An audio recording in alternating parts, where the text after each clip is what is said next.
Hi Dude. இந்தியாவுக்கு சாதகமா வந்து இன்டர்நேஷனல் கிரிக்கெட் கவுன்சிலே வந்து இது பண்ணி குடுக்குறாங்க. அவங்களுக்கு சாதகமான சூழல வந்து கிரிக்கெட்டுக்கு இப்ப ஃபியூச்சர்ல இருந்து அப்புறம் இப்ப கரண்ட்ல நடக்குது இல்லங்க. இந்த ஐசிசி அதாவது சாம்பியன்ஸ் டிராபி கிரிக்கெட்டுக்கு ஐசிசி வந்து முழுக்க முழுக்க வந்து இந்தியாவுக்கு தான் சப்போர்ட் பண்ணுது. வேற எந்த கண்ட்ரிக்கும் சப்போர்ட் பண்ணலன்னு சொல்லிட்டு ஒரு நியூஸ் வந்து இப்போ வலம் வந்துட்டு இருக்கு சோசியல் மீடியா ஃபுல்லா. அத பத்தி தான் இந்த வீடியோல நம்ம டீட்டெயிலா நம்ம பார்க்க போறோம்.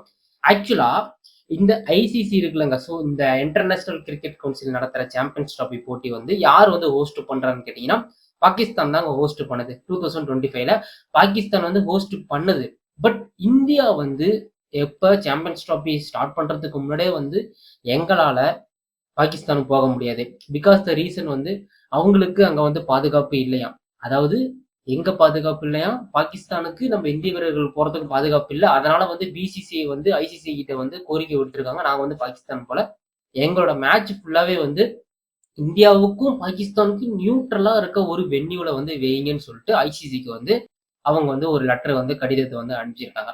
அதுக்கு வந்து ஐசிசி தரப்புல இருந்து என்ன சொல்லியிருக்காங்கன்னா, ஓகேன்னு சொல்லிட்டு நீங்க துபாயில இந்தியா நடக்கிற மேட்ச் எல்லாமே அது இந்தியா வந்து எந்த டீம் கூட மோதினாலுமே அது ஈவன் தோ ஃபைனல் வந்தாலுமே இல்ல செமிஃபைனல் வந்தாலுமே வந்து துபாய் ஸ்டேடியத்துல மட்டும்தான் வந்து நடக்கும். இந்தியா பர்டிகுலரா இந்தியா இந்தியா வந்து ஆடுற மேட்ச் எல்லாம் அப்படிதான் வந்து லீக் போட்டி இந்தியா விஸ் பங்களாதேஷ், இந்தியா விஸ் பாகிஸ்தான், இந்தியா விஸ் நியூசிலாந்து எல்லாமே வந்து துபாயில் நடந்தது. ஈவன் தோ வந்து இப்ப செமிஃபைனல் நடந்து முடிஞ்சிருச்சு. ஆஸ்திரேலியா வந்து தோத்துட்டாங்க இந்தியா கூட. இந்தியா ஆஸ்திரேலியா செமிஃபைனல் மேட்ச் எங்க நடந்ததுன்னு கேட்டீங்கன்னா துபாயில தாங்க நடந்தது. ஸோ இந்தியா வந்து எங்கேயுமே வந்து டிராவல் பண்ண வேண்டிய அவசியம் கிடையாது. அண்ட் அங்கேயே வந்து ஹோட்டல் இருக்கு. பக்கத்திலேயே வந்து அவங்க வந்து துபாயிலே வந்து அவங்க வந்து பிராக்டிஸ் மேக் பண்ணலாம். கிரவுண்ட்ல கிடையாது. பர்ட்டிகுலரா வந்து ஒரு பர்ட்டிகுலர் ஒரு செஷன் இருக்கு அங்க. துபாய் ஸ்டேடியத்துல வந்து பக்கம் தான். ஸோ டிராவலிங் இது கிடையாது. ஸோ இவங்க இப்ப மத்த டீம்ஸ் எடுத்துக்கோங்களேன். இப்ப இந்தியா தாண்டி மொத்தம் 7 கண்ட்ரி இருக்கு. அந்த 7 கண்ட்ரி வந்து இங்கிலாந்து, ஆஸ்திரேலியா, நியூசிலாந்து, அப்புறம் பாகிஸ்தான், சவுத் ஆப்பிரிக்கா, பங்களாதேஷ், ஆப்கானிஸ்தான் இந்த மாதிரி 7 கண்ட்ரிஸுமே வந்து எங்க இந்தியா கூட ஆடணும்னா வந்து பாகிஸ்தான்ல இருந்து அவங்க வந்து ஃபிளைட் பிடிச்சி வந்து அவங்க வந்து துபாய்க்கு வந்துட்டு விளையாண்டு திரும்ப வந்து பாகிஸ்தானுக்கு போய் விளையாடுற நிலைமை வந்து ஐ மீன் அந்த மாதிரி தான் ஆடிட்டு இருந்தாங்க. பர்டிகுலரா இந்தியா கூட ஆடுற டீம் எல்லாம். இப்ப அதே மாதிரிதான் ஆஸ்திரேலியா வந்து செமிஃபைனல் வந்தாங்க. பட் செமிஃபைனலுக்கு முன்னாடியே வந்து அவங்க லீக் மேட்ச் வந்து பாகிஸ்தான்ல தான் அவங்க ஆடினாங்க. இப்ப டிராவலிங்ல அவ்வளவு வித்தியாசம் என்னப்பா இருக்க போகுதுன்னு உங்களுக்கு ஒரு கொஸ்டின் இருக்கலாம். பட் டிராவலிங் வந்து மிக முக்கியமான ஒரு விஷயம். இப்ப டிராவலிங் வந்து கிட்டத்தட்ட வந்து பாகிஸ்தானுக்கும் யுஏஇ துபாய் ஸ்டேடியத்துக்கும் எவ்வளவு டிஸ்டன்ஸ் இருக்குன்னா அப்ராக்சிமேட்டா வந்து ஒரு 4000 கிலோமீட்டருக்கு மேல இருக்கு பர்டிகுலர் மேக்ஸிமம். இப்ப அவங்க வந்து டிராவலிங் பண்ண ஒரு 5 ஹவர்ஸ் ஆகுது. அவங்க டிராவலிங் பண்ணி இங்க வராங்க. கண்டிப்பா ரெஸ்ட் எடுத்தாகணும். அதுவும் ஃபிளைட்ல வந்து 5 ஹவர்ஸ் டிராவல் பண்ணி ரெஸ்ட் எடுத்தே ஆகணும். ரெஸ்ட் எடுக்கிறதுக்கு ஒரு ஒரு நாள் வச்சுக்கோங்க. அதுக்கப்புறம் வந்து அவங்க வந்து பிராக்டிஸ் செஷன் ஆரம்பிக்கணும். இப்ப இந்தியாவுக்கு இந்த டிராவலிங் எதுவும் இல்ல, எதுவுமே கிடையாது. அவங்க வந்து அங்கேயே சாப்பிட்டு அங்கேயே வந்து பிராக்டிஸ் பண்ணிட்டு இருக்காங்க. இதுதான் வந்து எல்லாருமே இப்ப வந்து கேட்டுட்டு இருக்காங்க. ஐசிஐசிஐ வந்து இந்தியாவுக்கு சாதகமா வந்து நடத்துறாங்க. இந்தியாவுக்கே தூக்கி நீங்க கப்ப குடுத்துருங்க அப்படின்னு சொல்லிட்டு ஒரு விதத்துல வந்து எல்லாருமே வந்து கேட்டுட்டு இருக்காங்க. இதுக்கு ரீசன் என்னன்னு கேட்டீங்கன்னா, ஐசிஐசியோட தலைவர் யாருன்னு கேட்டீங்கன்னா, ஜெய்ஷா. ஜெய்ஷா யாருன்னு கேட்டீங்கன்னா, அமித்ஷா இருக்கார்ல, ஸோ உள்துறை அமைச்சர் இருக்கார்ல, ஸோ அவரோட பையன் தான் ஜெய்ஷா.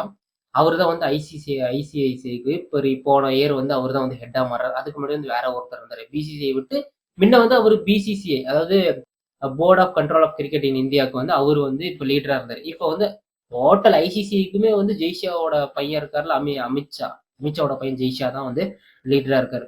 ஒருவேளை இவரு இந்தியாவுக்கு சாதகமான சூழலே வந்து அமைச்சு கொடுத்துட்டாரோன்னு சொல்லிட்டு எல்லா கண்ட்ரி அதாவது ஷான் பொல்லாக்கு, அதுக்கப்புறம் வந்து வாண்டர் டூசன், அதுக்கப்புறம் வந்து ஏகப்பட்ட பேர் வந்து இந்தியாவுக்கு சாதகமா வந்து ஐசிசி செயல்படுது அப்படின்னு சொல்லிட்டு பல இடத்துல இருந்து ஒரு குரல் கொடுத்துட்டு இருக்காங்க.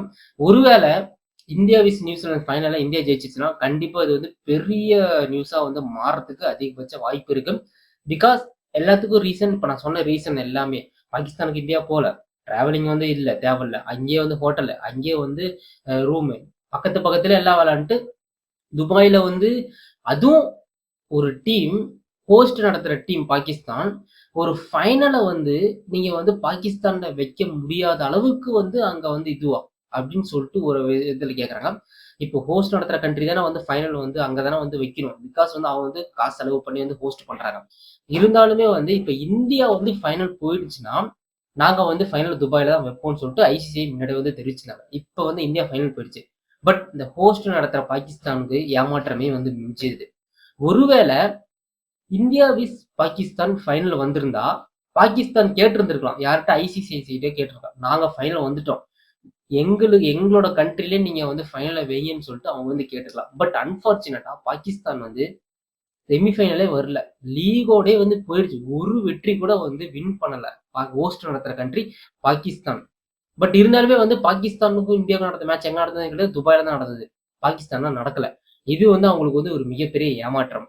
இதுல இருந்து என்ன ஆகுதுன்னா ஐசிஐசிஐ முழுக்க முழுக்க இந்தியாவுக்கு சப்போர்ட் பண்ணுது அப்படின்னு சொல்லிட்டு ஏகப்பட்ட இடத்துல இருந்து ப்ரெஷர். ரீசெண்டா ஆஸ்திரேலியா கூட ஜெயிச்சது இல்லைங்க ஒன் டேக்கு முன்னாடி. அதுக்கப்புறம் எல்லாருமே இதை பத்தி பேச ஆரம்பிச்சிட்டாங்க. நீங்க ஒரே இடத்துல உட்காருவீங்க, ஒரே இடத்துல மேட்ச் ஆடுவீங்க, ஒரே இடத்துல ஜெயிச்சிட்டு இருப்பீங்களா? நீங்களும் வந்து டிராவல் பண்ணி ஜெயிச்சிட்டு இருக்கலாம் அப்படின்னு சொல்லிட்டு சொல்றாங்க. பட் இங்க ஒரு பாயிண்ட் என்னன்னு கேட்டீங்கன்னா, துபாய் ஸ்டேடியத்தை மட்டுமே ஏன் இந்தியால, அதாவது துபாய் ஸ்டேடியம் மட்டும் தான் இருக்கான்னு கேட்டீங்கன்னா, யுஏஇல 3 ஸ்டேடியம் இருக்கு. அபுதாபில ஒரு ஸ்டேடியம் இருக்கு. அதே மாதிரி வந்து ஷார்ஜால ஒரு ஸ்டேடியம் இருக்கு. துபாயில ஒரு ஸ்டேடியம் இருக்கு. இன்டர்நேஷனல் ஸ்டேடியம், பெரிய ஸ்டேடியம், ஒரு ஃபெசிலிட்டிஸான ஸ்டேடியம். எல்லா ஃபெசிலிட்டிஸும் அங்க இருக்கு. பட் ஐசிஐசிஐ ஏன் வந்து துபாயிலே இந்தியாவோட எல்லா மேட்சும் வச்சாங்க? துபாயில வச்சிருந்திருக்கலாம். இல்ல ஒரு மேட்ச் ஷார்ஜால வச்சிருந்திருக்கலாம். ஒரு மேட்ச் வந்து அபுதாபில வச்சிருந்திருக்கலாம். இந்த மாதிரி மாற்றி மாற்றி வச்சிருந்தா கூட யாரும் இதை பத்தி பேச ஆரம்பிச்சிருக்காங்க. பட் ஒரே ஸ்டேடியத்துல இந்தியா நடக்கிற முழுக்க முழுக்க மேட்சும் வச்சா கண்டிப்பா கேட்கத்தானே செய்வாங்க. ஸோ இதுல இருந்து ஐசிசிஐ கண்டிப்பா முழுக்க முழுக்க இந்தியாவுக்கு சப்போர்ட் பண்ணுதுன்னு வந்து இந்த ஒரே ரீசன் தான். நீங்க ஏன் வந்து ஒரே ஸ்டேடியத்தை சூஸ் பண்ணீங்க? எத்தனை 3 ஸ்டேடியம் இருக்குல்ல. ஒவ்வொரு மேட்சும் நீங்க அங்கங்க வச்சீங்கன்னா அவங்களும் வந்து டிராவல் பண்ணி போவாங்க. மத்த கண்ட்ரி வந்து டிராவல் பண்ணி அங்க போவாங்கல்ல. துபாய்க்கே வந்து வர வேண்டிய அவசியம் இல்லைல்ல. இந்தியா வந்து டிராவலிங் பண்ண தேவையில்ல. ஆனா மற்ற கண்ட்ரி டிராவல் பண்ணுவான். இதுதான் நியாயம் இல்ல அப்படின்னு சொல்லிட்டு எனக்கும் வந்து தனிப்பட்ட கருத்து நான் அதான் சொல்லுவேன். நீங்க ஒரு கிரிக்கெட் ஃபேனா இல்லாம ஒரு ஒரு ஜஸ்ட் நீங்க ஒரு நார்மல் ஹியூமன் பீயிங்கா இருந்தீங்க, இத தான் நீங்க திங்க் பண்ணுவீங்க. ஆமா, இந்தியா மட்டும் ஏன் வந்து டிராவல் பண்ணாம ஒரே ஸ்டேடியத்துல ஆடுது? இது வந்து அட்வான்டேஜ் யாருக்கு? இந்தியாவுக்கு தாங்க அட்வான்டேஜ். ஏன்னா எங்கேயுமே டிராவல் பண்ண வேண்டிய அலைச்சல் இல்ல. இதே மத்த கண்ட்ரி எடுத்துக்கோ. இப்ப நியூசிலாந்து வந்து ஃபைனல் ஜெயிச்சிட்டாங்க. ஃபைனல் போயிட்டாங்க. பட் அவங்க வந்து செமிஃபைனல் எங்க நடந்தாங்க அப்படின்னா, பாகிஸ்தான் நடந்தது. இப்ப அவங்க வந்து ஒன் டே வந்து டிராவல் பண்ணி வரணும். ரெஸ்ட் எடுக்கணும். ஒன் டேல வந்து பிராக்டிஸ் செஷன் முடிஞ்சிருச்சு. அவங்க மிஞ்சி மிஞ்சி போனா ஒரு 3 டேஸ் தான் அவங்க வந்து பிராக்டிஸ் செஷன் பண்ணுவாங்க. பட் இந்தியா அப்படி கிடையாதுல்ல. இந்தியா வந்து போன 2 வாரமா வந்து துபாயிலே வந்து ஸ்டே பண்ணி அங்கேயே சாப்பிட்டு அங்கேயே இது பண்ணிட்டு இருக்காங்க. இதனாலதான் முழுக்க முழுக்க வந்து ஐசிஐசிஐ வந்து இந்தியாவுக்கு சாதகமா இருக்குன்னு சொல்லிட்டு ஏகப்பட்ட கிரிக்கெட் பிளேயர்ஸ், முன்னாள் கிரிக்கெட் பிளேயர்ஸ்ல இருந்து இந்நாள் கிரிக்கெட் பிளேயர்ஸ் வரையும் எல்லாருமே வந்து சொல்றாங்க. எனக்கும் அதுதான் வந்து தோணுது. ஏன்டா உங்களுக்கு 3 ஸ்டேடியம் இருக்கு. அந்த ஸ்டேடியத்துல வைக்காம ஒரே ஸ்டேடியத்துல நீங்க வைப்பீங்க. அதிலே வந்து ஜெயிப்பீங்க. அதிலே ஜெயிச்சதுக்கு அப்புறம் வந்து நீங்க வாட்ஸ்அப்ல ஸ்டேட்டஸ் வைப்பீங்க. இதெல்லாம் வந்து அன்ஃபேர் அப்படின்னு தான் நான் சொல்லுவேன். நீங்க பாகிஸ்தான் போலனா துபாயிலே நிறைய ஸ்டேடியம் இருக்குல்ல. 3 ஸ்டேடியம் இருக்கு. நீங்க அங்க போய் ஆடி அதுக்கப்புறம் நீங்க ஒரு ஸ்டேடியத்தை நீங்க சூஸ் பண்ணலாம்ல. இது வந்து எனக்கே வந்து இது ஆமாண்டா அப்படிதான் தோணுது. ஒரு இந்தியனா இருந்து ஒரு சிட்டிசன்ஷிப்பா நீங்க ஒரு இந்தியன் சிட்டிசன்ஷிப்பா இருந்தீங்கன்னா கண்டிப்பா இந்த கேள்வி உங்களுக்கே இருக்கும். நீங்க இந்தியாக்கெல்லாம் சப்போர்ட் பண்ணாதீங்க. ஜஸ்ட் வந்து ஒரு நார்மல் ஹியூமன் பீயிங்கா இருந்தீங்கன்னா கண்டிப்பா இத பத்தி நீங்க யோசிப்பீங்க. யோசிச்சுட்டு நல்லா திங்க் பண்ணிட்டு உங்க கமெண்ட் செக்ஷன்ல கீழ கமெண்ட்ஸ்ல கமெண்ட் பண்ணுங்க. அண்ட் ஃபைனலா இந்தியா விஸ் நியூசிலாந்து ஃபைனல் போயிடுச்சு. யார் வின் பண்ணுவாங்கன்னு சொல்லிட்டு கீழ கமெண்ட்ஸ்ல கமெண்ட் பண்ணுங்க. நிறைய பேர் வந்து இந்தியா தான் வின் பண்ணுவாங்கன்னு நீங்க சொல்லிட்டு இருக்கீங்க. ஏன்னா இந்தியாவுக்கு தான் சாதகமான சூழல்லாம் இருக்குது. பட் பொறுத்து இருந்து நம்ம பார்க்கலாம். அடுத்து ஒரு சூப்பரான வீடியோவால பார்க்கலாம். அதுவரையும் லெட்ஸ் சில். டாடா bye bye. see you guys.